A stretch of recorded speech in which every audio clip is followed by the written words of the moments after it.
নারীদের as a whole রাজনীতিতে আসার, অংশগ্রহণ করার, রাজনীতি নিয়ে খোঁজ খবর রাখার হারটা বেড়েছে, যেটা আমি দেখলাম।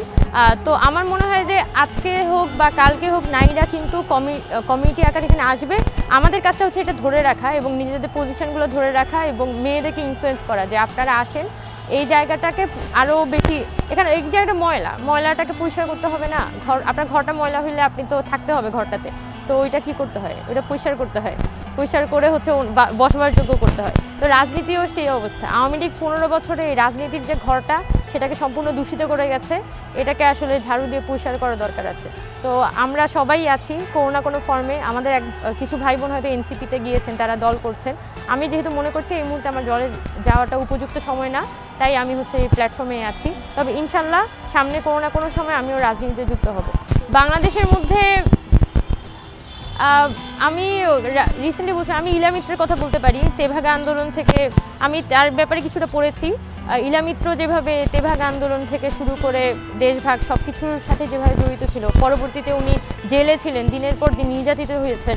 পরবর্তীতে যখন উনি পুরো অঙ্গে আসেন, এসে দেখেন যে এখানে থাকার অবস্থা নেই বা এখানে উনি অ্যাকসেপ্টেড হচ্ছেন না, তখন উনি পশ্চিমবঙ্গে চলে যান। তো ইলা মিত্রের যে রাজনৈতিক সংগ্রাম সেটা কিন্তু খুবই কি বলা যায়, খুবই একটা সংগ্রামমুখর জীবন, খুবই কঠিন সংগ্রামমুখর জীবন। তবে তার হাজব্যান্ডও কিন্তু পলিটিক্সে ছিলেন। আবার প্রীতিলতার কথা বলা যায়, সে যেভাবে করে স্বদেশী আন্দোলনে ছিল, বা বেগম রোকেয়ার কথা আমি বলতে পারি। বেগম রোকেয়ার যে জার্নি, সেই জার্নিটাকে আমি খুবই শ্রদ্ধা করি, কারণ উনি খুবই কনজারভেটিভ ফ্যামিলি থেকে উঠে আসছিলেন এবং দিন শেষে প্রচুর সংগ্রাম করতে হয়েছে একটা মহিলা তাকে মুভ করার জন্য।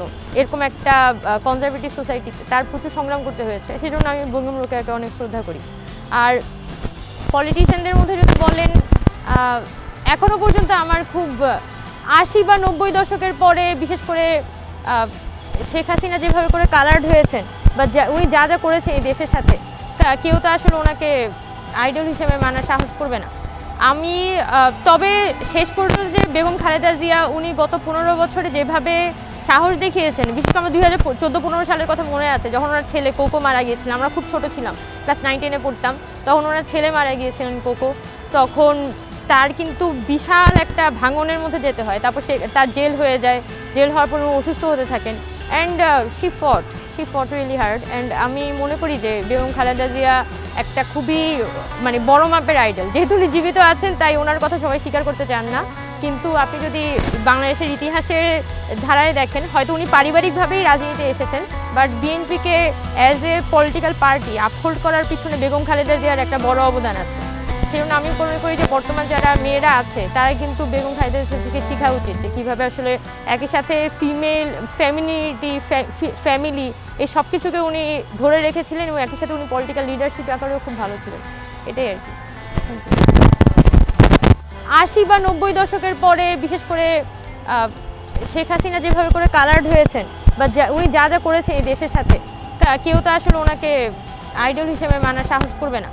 আমি তবে শেষ পর্যন্ত যে বেগম খালেদা জিয়া উনি গত 15 বছরে যেভাবে সাহস দেখিয়েছেন, বিশেষ করে আমার 2014-15 সালের কথা মনে আছে, যখন ওনার ছেলে কোকো মারা গিয়েছিলেন। আমরা খুব ছোট ছিলাম, ক্লাস 9-10-এ পড়তাম, তখন ওনার ছেলে মারা গিয়েছিলেন কোকো।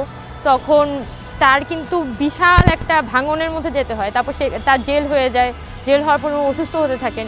অ্যান্ড শি ফট রিয়েলি হার্ড। অ্যান্ড আমি মনে করি যে বেগম খালেদা জিয়া একটা খুবই বড় মাপের আইডল। যেহেতু উনি জীবিত আছেন তাই ওনার কথা সবাই স্বীকার করতে চান না, কিন্তু আপনি যদি বাংলাদেশের ইতিহাসের ধারায় দেখেন, হয়তো উনি পারিবারিকভাবেই রাজনীতিতে এসেছেন, বাট বিএনপিকে as a political party uphold করার পিছনে বেগম খালেদা জিয়ার একটা বড় অবদান আছে। সেই জন্য আমি মনে করি যে বর্তমান যারা মেয়েরা আছে তারা কিন্তু বেগম খালেদা জিয়া থেকে শেখা উচিত যে কীভাবে আসলে একই সাথে ফিমেল ফ্যামিলিটি ফ্যামিলি এই সব কিছুকে উনি ধরে রেখেছিলেন এবং একই সাথে উনি পলিটিক্যাল লিডারশিপ ব্যাপারেও খুব ভালো ছিলেন। এটাই আর কি।